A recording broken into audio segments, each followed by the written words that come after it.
Bouteille. Now repeat yourself. Bouteille. Bouteille.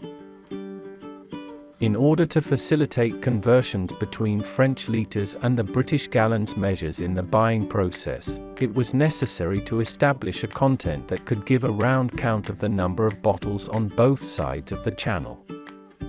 British Bordeaux merchants therefore found a balance in units of measurement that allowed a 225-litre barrel, equivalent to 50 gallons, to be divided into 375 cl bottles.